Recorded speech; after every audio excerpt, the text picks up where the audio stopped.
los derechos humanos con las personas con discapacidad y el derecho que tienen para su inclusión con la sociedad. Me da mucho gusto poder recibir esta mañana a Emma González Gutiérrez y también a Enrique Vázquez Quirós, especialistas en derechos humanos de las personas con discapacidad.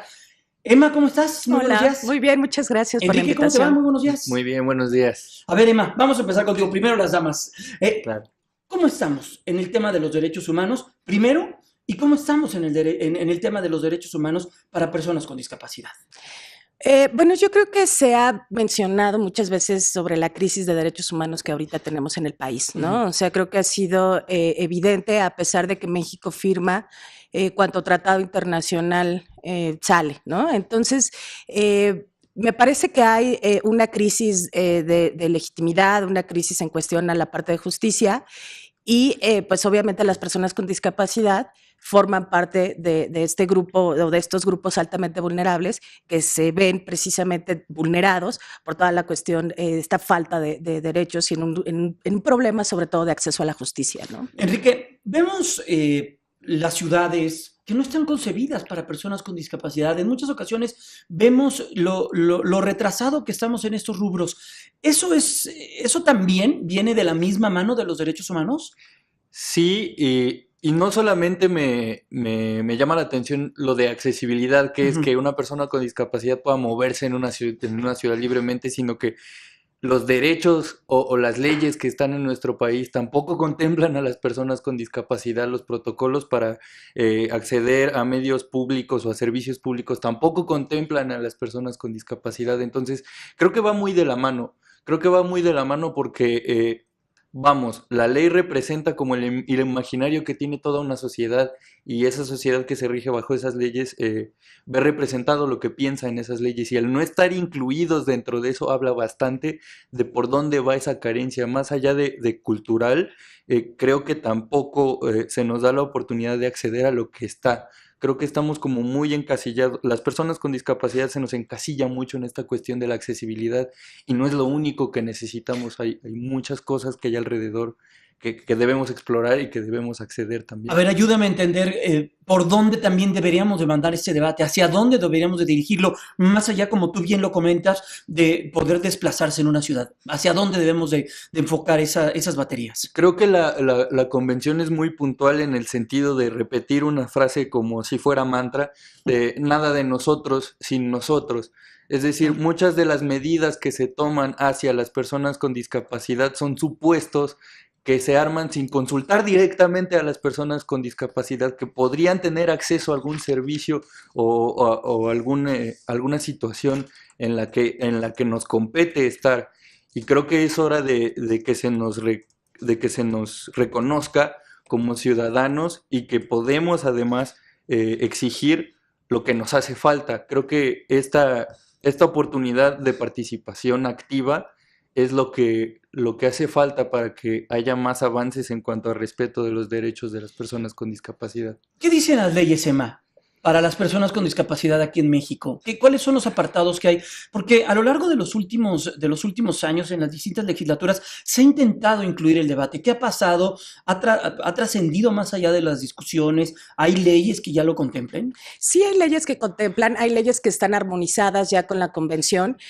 Un tema importante es que la convención fue promovida por México, por Gilberto Rincón Gallardo, ¿no? Entonces, si tenemos convención en el mundo, pues prácticamente Mira. es por México, ¿no? O sea, y es una iniciativa que fue impulsada en el 2006 ante el Comité General de la ONU, ¿no? En este caso por México.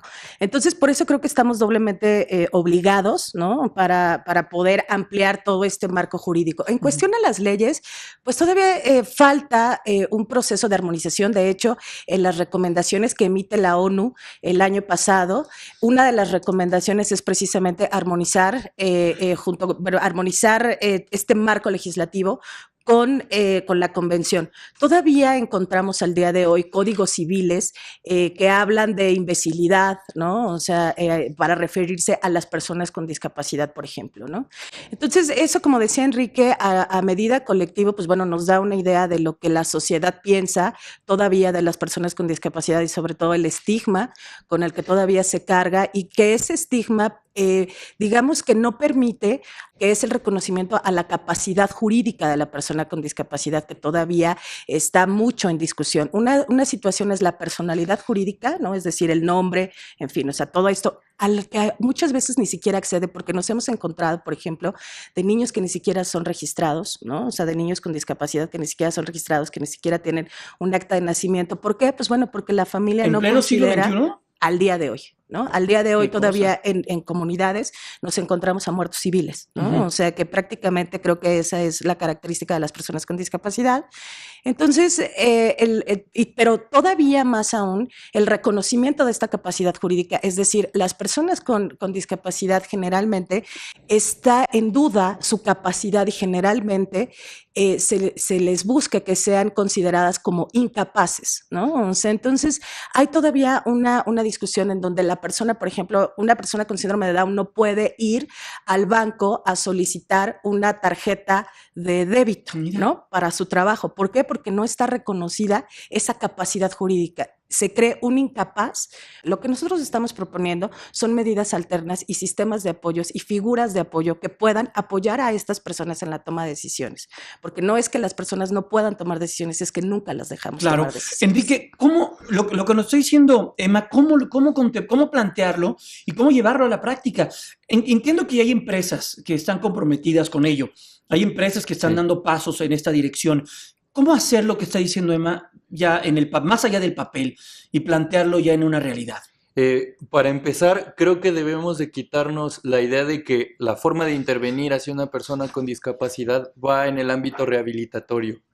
Eso ya quedó atrás porque la rehabilitación, si bien es cierto que muchas personas la necesitamos, creo que también es necesario contemplar las habilidades más allá de las deficiencias dentro de la persona con discapacidad. Entonces, por poner un ejemplo práctico, Ujú. tenemos a una persona con discapacidad intelectual que nunca han dejado que tome decisiones por sí mismo.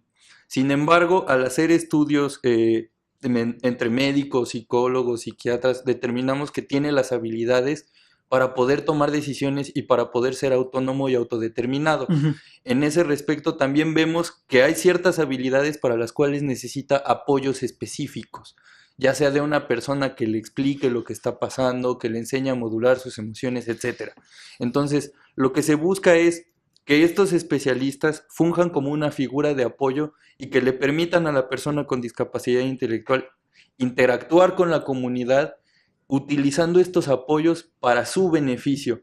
Ya no es solamente mandarlo a una institución y que ahí se quede, más bien que los especialistas brinden alternativas, brinden opciones de apoyo y figuras que puedan facilitarle a esta persona poder desenvolverse en la comunidad. Y además, pues, convertirlo en un círculo virtuoso, Exactamente. meterlo al tema de la productividad y todo lo que viene de la mano, ¿no? Exactamente. Entonces, la opción ya no es rehabilitar, sino utilizar las habilidades con las que estas personas cuentan y potenciarlas mediante apoyos. Estamos platicando con Enrique Vázquez Quirós y con Emma González Gutiérrez, son especialistas en derechos humanos de las personas con discapacidad. Emma, ¿qué cifras hay en México sobre personas con discapacidad? ¿De qué tamaño es el reto? ¿Y cómo lo podemos enfrentar? ¿Y cómo podemos unir caminos legales, iniciativa privada, sociedad? ¿Cómo se pueden juntar? ¿Y qué números hay en esto? Mira, el último conteo que se realizó fue más o menos como por el 2010. Tenemos cifras en México sesgadas porque no nos dan todo un panorama, sobre todo, por ejemplo, en cuestiones de violencia, que ahorita, por supuesto, que estamos en un panorama, eso aumenta significativamente el número de población con discapacidad, pero no es vista como tal, sino son vistos como lesionados, porque no toda la gente muere, ¿no? Claro, en un contexto violento. Exactamente, claro. Pero lo consideran como lesiones. Entonces, no empatan muchas veces las cifras. La OMS dice que es el 10% de la población. Vaya. Entonces, estamos hablando de un problema realmente mayúsculo. Me parece que tendríamos que poner énfasis, sobre todo en la creación de políticas públicas, ¿no? Junto con las personas con discapacidad, ¿no? Por último, Enrique, ¿cómo se puede sumar la gente? ¿Tiene alguna página de internet? ¿Cómo pueden llegar con ustedes para sumar estos esfuerzos? Pues en el Facebook, Ujú. ¿no? A través de Emma González. Ujú. Tenemos una página también en el Facebook que se llama ONU Evalúa los Derechos de las Personas con Discapacidad. Entonces, el reto es mayúsculo y hay que meterlo en la arena política y hay que meterlo en la discusión también, ¿no? Para que no se quede solamente en eso. Sí, porque también, si bien es cierto que es un tema como que está de moda las personas con discapacidad, nunca ha sido parte de la agenda prioritaria, ¿no? Y creo que ahora las personas con discapacidad, sobre todo los jóvenes, nos estamos organizando, nos estamos juntando para poder pelear Claro. por nuestros derechos, formando asociaciones civiles con el único objetivo de que se nos reconozca como personas con discapacidad y como ciudadanos sobre todo. Entonces, sí es Pues importante. Enrique Vázquez Quirós y Emma González Gutiérrez, muchas gracias. Era muy importante Gracias, platicar con ustedes para gracias. entender de qué tamaño es esta problemática que se vive. Y bueno, pues este espacio está abierto para Muchas seguir hablando gracias. sobre ese tema Muchas y gracias. ponerlo a la vista de los políticos y de la gente que son las que toman las decisiones en este país. Gracias, Emma González Gutiérrez y Enrique Vázquez Quirós, el tema de los derechos humanos y las personas con discapacidad. Una pausa, estamos de vuelta.